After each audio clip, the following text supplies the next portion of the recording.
네, 김보익 기자 오늘 주제는요. 대통령 흔드는 부동산 뱉은 말이라도 지키자 좀이라고 잡았습니다. 예. 앞에서 들으신 대로 문재인 대통령 오늘 김현미 국토교통부 장관 사실상 소환을 한 거죠. 그렇죠. 부동산 정책에 대한 민심 이반이 심각하다고 보고 청와대 와서 긴급하게 보고하라 이렇게 지시를 한 겁니다. 예.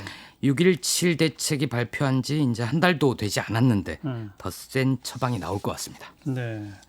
이게 근데 또 청와대나 정부 고위 인사들의 그 아파트 2채 이상 이것과 관련이 있죠? 관련이 있는 것 같습니다. 문 대통령을 지근거리에서 보좌하고 있는 노영민 대통령 비서실장 그리고 경제정책 총괄하는 홍남기 경제부총리 모두 실제 살고 있지 않은 집 2채를 보유하고 있다는 오늘 언론 보도가 아침에 있었습니다. 네. 현 정부의 핵심 인사들부터 현 정부의 부동산 정책을 따르지 않으니 문 대통령이 무척 곤혹스러웠을 것 같습니다. 오늘 어떤 언론 보도죠? 서울신문 보도인데요.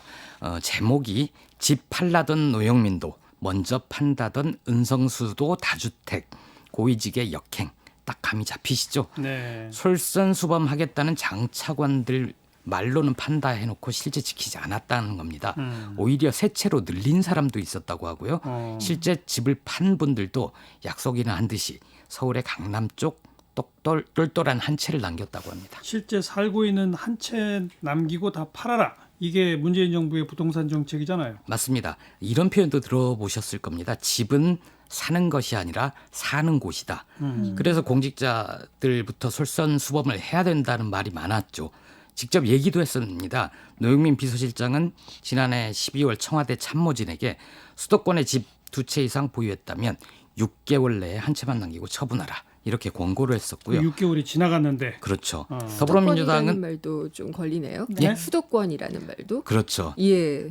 자신은 청주니까 청주니까. 수도권이 아니다. 예. 그렇게 얘기할 수도 있겠죠. 더불어민주당은 총선 전에 다주택자들은 공천에서 불이익을 주겠다 이렇게 얘기했는데 실제 그랬는지 모르겠으나 국회의원들 여전히 다주택자들 많죠. 네. 근데 그때 그 국회의원 선거 나가기 전에 더불어민주당 이제 의원들 나가는 분들 다들 서약서 쓰지 않았어요? 서약서 썼죠. 네, 그거 지켜지고 있나 좀 봐야겠는데요. 지켜보겠습니다. 예. 노영민 실장 그래서 이제 팔기를 한다고요? 예. 근데 좀 안타까운 거는 노영민 실장은 부동산 문제가 얼마나 휘발성이 있는지 폭발력이 큰지 이미 알 겁니다. 김기현 대변인 사례가 있었으니까요. 그럼요. 예. 그런데도 자신의 문제에 대해서 좀 느긋했던 것 같습니다. 비서실장은 사실 청와대 옆에 공간이 있거든요. 있죠. 가족들 모두 살 수 있는 널찍한 집. 정원도 딸려 있습니다. 예. 그런데도 이제 2채나 가지고 있었다는 거죠. 오늘 보도 보면 청주집을 팔겠다고 하는데 노영민 실장은 자신의 정치적 미래로 충북도지사 2022년 선거 때 그걸 좀 염두에 두고 있었거든요. 이러면 날아가는 거 아닌가요? 그래서 반포 아파트를 팔았다는 뉴스가 처음 나왔었나 봐요. 예. 그랬다가 나중에 바로 1시간 만에 번복이 됐거든요. 그랬죠. 예.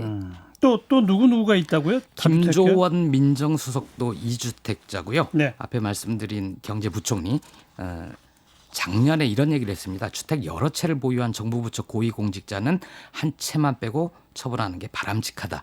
언론사 경제부장들 만난 자리에서 그런 얘기 했었는데요. 홍남기 부총리가. 네. 예. 정작 당시는 의왕시 아파트가 있고 세종시에도 주상복합 건물 분양권을 갖고 있습니다. 이 분양권은 전매 제한에 묶여 있어서 내년 입주 때까지 팔 수 없다. 이렇게 해명했답니다. 고위공직자 전체로 보면 좀 줄었어요? 예.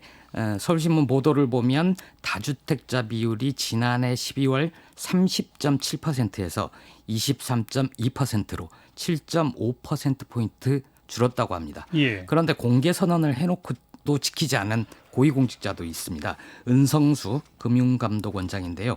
집 한 채만 남기고 팔겠다 이렇게 선언을 했었거든요. 예. 그런데 잠원동에 현대아파트가 있고 세종시에도 아파트를 갖고 있다고 합니다. 뭐라고 좀 해명이 나왔나요? 예, 매물로 내놨고 올 2월까지 전산 등록을 확인을 했는데 코로나 때문에 바빠서 챙기지 못했다. 나도 너무 팔고 싶은 심정이라 지금이라도 사겠다는 사람이 있으면 팔겠다. 이렇게 얘기했습니다. 그리고 아까 오히려 집을 늘린 사람도 있다고요? 윤종인 행정안전부 차관인데요. 지난해 세종시의 아파트를 공무원 특별 분양을 받았습니다. 원래 있던 서울 서초구 아파트도 있으니까 늘어난 거고요. 국가인권위원회 이상철 상임위원, 서초구에 아파트가 있고 오피스텔도 있는데 영등포에 아파트 분양권을 추가로 구입했다고 합니다. 3주택자가 된 거죠. 네. 지금 이 부동산 문제가 아까 휘발성이 강하다 뭐 그랬는데 대통령 국정수행 지지도에도 영향을 미친다는 분석이 나오고 있죠. 맞습니다. 꼭 부동산 정책 때문만은 아니겠지만 15주 만에 앞자리 수가 5에서 4로 바뀌었습니다. 네. 잘한다는 응답 49.4%인데요. 리얼미터가 TBS 의뢰로 실시한 7월 첫째 주 주중 집계 결과입니다. 이번 조사에서 30대, 50대 그리고 중도층이 대통령 지지율 하락을 주도했다고 하고요. 그동안 여러 가지 이슈가 있었잖아요. 인천국제공항 비정규직 정규직화 논란, 네. 법무부 장관 검찰총장의 충돌, 그리고 부동산 정책 등이 영향을 끼친 것으로 보입니다. 이번 조사는 18살 이상 남녀 1,507명 응답했고요. 표본 오차는 95% 신뢰 수준의 플러스 마이너스 2.5%포인트라고 합니다. 네. 뭐 오늘 시작하면서도 말씀드렸듯이 김현미 장관 청와대 불러서 뭐 질책을 했건 보고를 받았건 다 좋아요. 확실한 대책 내놓기를 정말 기대해 보겠습니다. 네. 뉴스 사이다였어요.